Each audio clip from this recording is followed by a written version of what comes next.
నమస్కారం అండి. ఈరోజు మనతో పాటు ఉన్నారు ఎమ్మెల్యే అండ్ అలాగే సంస్కృతిక సారథి చైర్మన్ గారు రసమై బాలకిషన్ గారు మనతో పాటు ఉన్నారు. Sir welcome. నమస్కారాలమ్మా.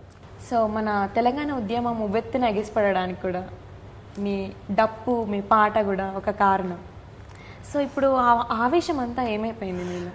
ఈనాటి ముఖ్యమంత్రి నాటి ఉద్యమకారుడుగా ఉండి తెలంగాణ ఉద్యమాన్ని తెలంగాణ ఆకాంక్షను ప్రజలకు తీసుకుపోతున్నటువంటి క్రమంలో తన ప్రాణాన్ని పనంగా పెట్టి తెలంగాణ రాష్ట్ర సాధనకు కీలక పాత్ర పోషించినటువంటి ముఖ్యమంత్రి గారు వెంబడి కేసీఆర్ గారు వెంబడి నేను 14 సంవత్సరాలు నేను పాట పాడినాను. అనేక మంది లాఠీలైనా తూటాలైనా రగిలే పోరును ఆపలేరని గుళ్ళకు గుండెలనిచ్చిన వాళ్ళు రక్తపు ముగ్గులు పోసిన వాళ్ళు తెలంగాణ పోరాటాన్ని నడిపినోళ్ళురా, తెలంగాణ పోరులోన ఒరిగిన వాళ్ళురా.